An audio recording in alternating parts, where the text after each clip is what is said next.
with the news review segment of the Power Breakfast Show. In the studio today in my panel I have Mheshimiwa Simbarati, Member of Parliament for Dagoretti North. I also have Vincent Kimosop, the guy who doesn't want to be called Mheshimiwa.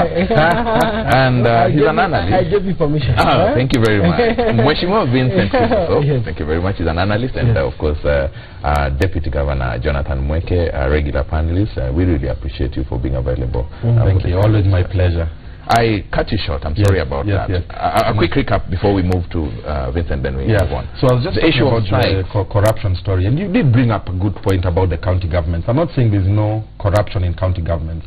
There are, but the extent that it is at the national government is where you're seeing most of these people who are striking are at the national level. And my thoughts on it really, Charles, people are reading these headlines and seeing all this money disappearing. The last one was the attempted purchase of aircraft, I think at an inflated price of 20 billion. I saw some people at the National Assembly discussing that.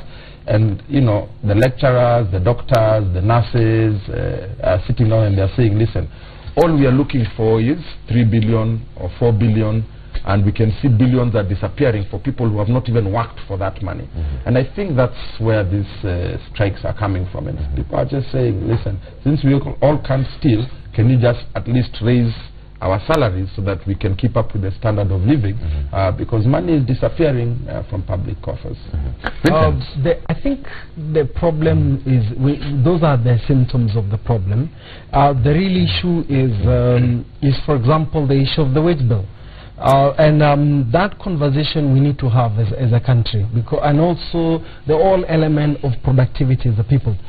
Now, a wrong signal was sent from our legislature when members of parliament increased their salaries because of their virtue of their offices.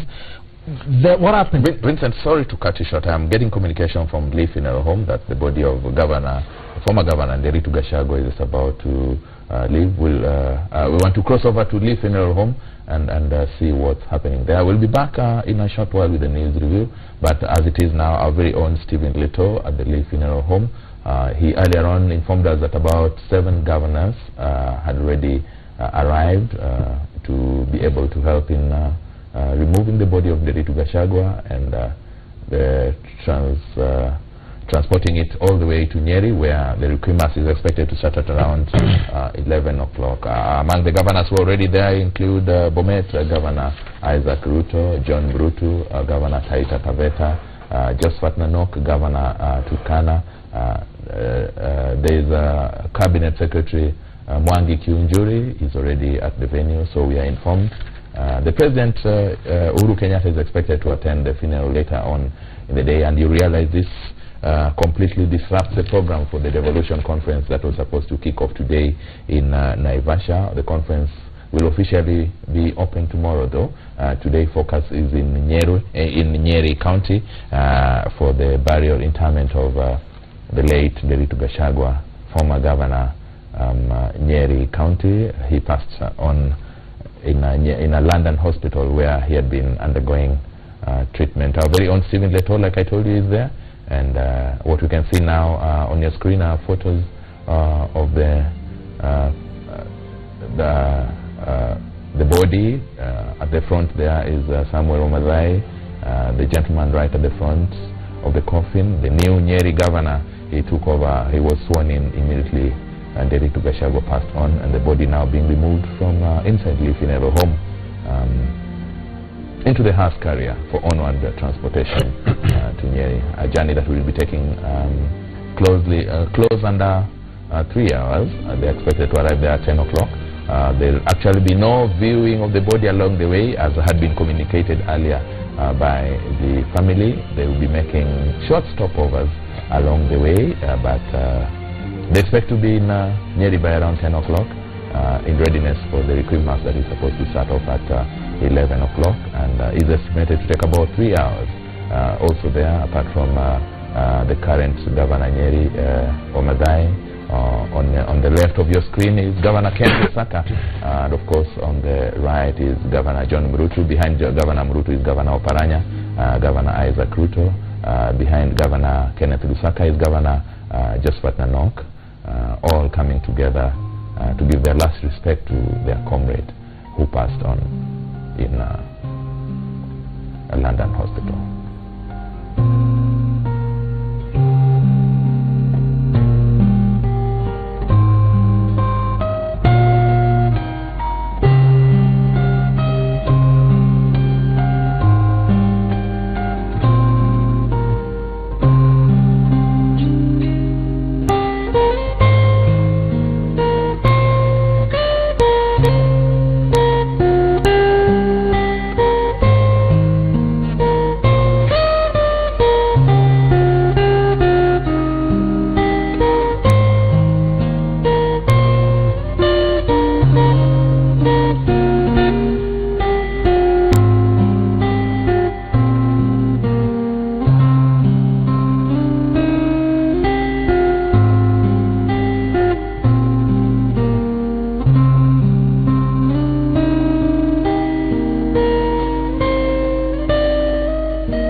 quite a somber mood there. The Lee Funeral Home, a body of former governor for Nyeri, Gachagua, just leaving the funeral home for onward transportation to Nyeri, where the interment will be done today, and our very own Macharia Gachuru is already there. We'll be linking up with him in a short while. I beg your pardon, earlier on I referred to Governor Moses Akaranga of Vihiga's Governor Wycliffe Oparanya of Kakamega. Beg your pardon on that. Of course, like I told you earlier, we are in the studio with a panel consisting of Vincent Kimosop, an analyst. I have Deputy Governor Jonathan Mweki Nairobi, and Mheshimiwa Simba Arati, Member of Parliament for Dagoretti North. Mheshimiwa, before we go back to what you Vincent, before we go back to what you're talking about, the issue of strikes and salaries, quite interesting there. We see virtually all the governors from across the political divide coming together. And of interest, though, is the fact that the body, the coffin of the late Nderitu Gachagua is draped in a national flag. What does this mean? I think, as I said, one is that a governor's position is a national function. Whereas that it's a national, it's a symbol that it's not a national function, it's a national position that should be celebrated across the divide. So that was a very strong message. And also the fact that we had governors from all the political divide actually escorting their departed colleague is that show of unity. Tells you that there are more things that bring people together than actually those that divide them. So I think that's very commendable. I was actually expecting that the coffin will be draped in a Nyeri County flag after the legislation by Simba Arati and his colleagues. Okay, Simba. It's not personal. You're in Parliament. You see what happens? we do laws for prosperity, not the way you want to put it, because there is a notion that is coming out as if when you're doing these things, it's for personal gain. Not really. The flag is a symbol of national unity. Yeah, and indeed, I can see our reporter Macharia Gachuru is ready in Nyeri. Macharia, probably you tell us what is happening there. And while at it, there were reports that some MCAs had threatened not to attend this funeral. Do you have any updates in regard to that?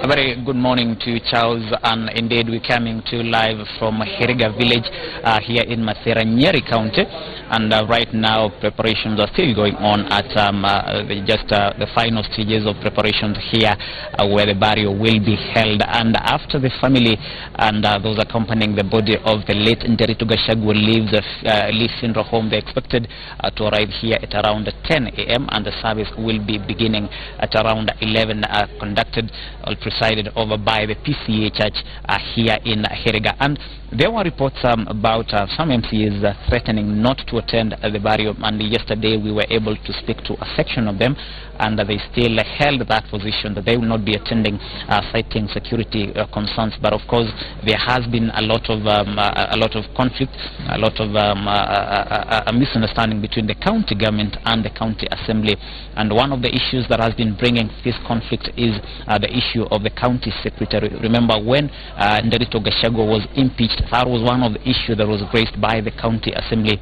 The other issue has been the issue of the county chief executive members, that the CECs. The county government has been operating with only 5 CEC during the tenure of Nderitu Gachagua.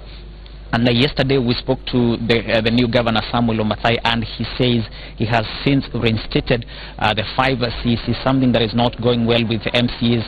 The other issue has been the issue of the brother to the governor, that's Rigathi Gachagua, running the county. According to the MCAs, they claim that Rigathi Gachagua has been running the county in absence of the governor. So these are some of the issues that these MCAs have been raising, but the family says they're not bothered whether the MCAs will attend or not. Some seats have been reserved for the MCAs, and in particular the majority leader who's been leading the camp that threatened not to attend. So we will be waiting to see if indeed they will be attending this ceremony here. So President Uhuru Kenyatta is among or is expected to lead Kenyans in mourning the late Nderitu Gachagua, who will be buried here in his Heriga village, just a few meters from where I'm standing. And after arriving, we expect the guests to be settled, and then we will be bringing you updates from this side, Charles. Thank you very much, Macharia. We got you loud and clear from Nyeri. We'll be live from the location later on this channel, Citizen TV, the interment of Governor Nyeri to Gachagua. But for now, we'll be going on with our news review, and we'll be joining Macharia again in a short while. Gentlemen, there was this threat by some of the MCAs that they would not be attending. Jonathan, you sit in an executive political position. I don't know how this sits or what your comments would be about it. Well, I think it's, if indeed it's true, I think it's quite unfortunate. You know, at the end of the day, whether there were differences, the late governor was still the governor of Nyeri. And you know, the county government has two arms. There's the legislature, which is the county assembly, and then the executive. So MCAs are really part of the Nyeri county government. And, you know, you put your differences aside in death. Go and give the late governor his last respects. And I think that's the mature thing to do. And indeed, that shows leadership. Unless there's genuine security concerns, which can be addressed by the kind of security you see at the funeral. I mean, if the president, the deputy president, and 47 governors are going to attend that funeral, there's going to be enough security. So I think it's not a good idea. If I was an MC in Nyeri, despite any differences I might have had with the governor, I would attempt to give him my last respects. Well said. I think we hope for a peaceful ceremony in respect of the departed brother. But Vincent, very quickly on the issue you are talking about, so that we move on to other stories. There is quite an itching story on the front page of the Standard today. You were talking about the issue of I think it is we need to candidly talk the issue of the wage bill, and then there is also need for us to compensate everybody and ensure that there is equity across the sector. But I think when the one major problem, as I said, is that when the members of parliament send a signal, when they added their salaries, then everybody actually got the cue that you have to fight for yourself. Now the problem with that issue, when everybody is striking and mass increases, or when you have increases of salaries across the board, what is going to happen? It might actually bring what we talk about the rest to the bottom. And it's already alluded that already there are certain segments of the workforce in public service that actually are already talking about an agitation. I think when the National Assembly intimidated the SRC, you remember when they started reducing the allowances, that and I'm not saying this just to isolate the National Assembly. I'm talking about we need to, as ourselves, the National Assembly included, and the Senate, to have to complete this conversation on the wage bill.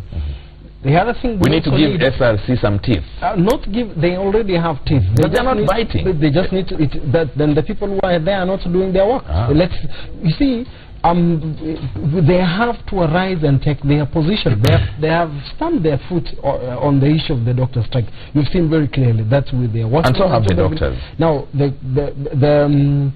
but it is good they have already given their position. Now, the question I have is that we have to have this conversation as a country, and then give the correct policy position. And then finally, is that we also need to talk the issue of productivity. When you people in public service, some of them are paid very good salaries, but some of their output is not commensurate to what they are giving in view of the, so. And we need to be objective about this and actually face it as it is. Quite an interesting story on the front page of the Standard. Uhuru shocker for Jubilee aspirants. Now Kenyatta orders that they must get EACC clearance to run in nominations, affecting those with cases in court. Aspirants for political seats with integrity concerns will be blocked from the Jubilee party following a directive by President Uhuru Kenyatta. Sources have explained that the president was keen to enforce the constitutional provisions on leadership and integrity. I start with you, Simba. Should this be only in Jubilee, or should it cut across the board? This should be cut across, but it's amazing that the person who's talking of integrity is none other than the president himself. When he got into office, he had cases, bad cases in the ICC, that he could have not been allowed to run for that office. Here, you want to pretend now to be holier than thou in terms of the people that now are his subject. Because what happens is, I'm told of a story of Waiganja, the imposter. He has written to IBC that they must clear him for running, though he is in jail, because he has appealed. And so he has a case running in court. Yeah, and he has actually been convicted, but he has appealed the High Court. So the conviction does not stand, as far as his appeal is concerned. He has a right. There is nothing. You know, the president is not above the law. It cannot interpret the law the way it is required. Most of these aspirants will move to court and they'll get clearance to run. That means they will have disobeyed the party leader, Jonathan. Quite an interesting twist here. It is a few things about that headline. Number one, you know, law goes with precedence. And what my member of parliament has said is absolutely true. That issue came up almost 5 years ago. It went to court, and the court ruled that the president and his deputy could run for elections even as they had cases in court. So there's a precedence. I think the president is just playing politics because he knows, as a head of state, that one, there is no law that says EACC should clear you to run for office. The law says that you must be 18, Kenyan citizen, and of sound mind. Yeah. So if you have that, you should be there. But you know, it shows where there's a problem in the system, and the problem in the system is the courts are probably not working well. Yeah. Again, the law in Article, I think, 35 of the Constitution says that you can be cleared to run as long as you're not convicted, as long as you're not serving time. Yeah, you're not serving time. So which means that you've been convicted with no case for appeal. I would like to hear what Vincent has to say. Maybe So let me just conclude with this. So I think the issue now here is with the courts. You recall a few years ago, the president went to the National Assembly and gave a list of 174 people who were supposed to have been corrupt, and they lost their jobs. Which one of them is in jail? Good question. Which one of them is in jail? Vincent, hold it right there. I want us to take a short break. We'll be right back. And earlier on, you remember, we were at the Lee Funeral Home, where the body of Gachagua, former Nyeri governor, was removed for onward transportation to Nyeri. And we'll leave you with pictures of that earlier live broadcast. We'll be back in a short while.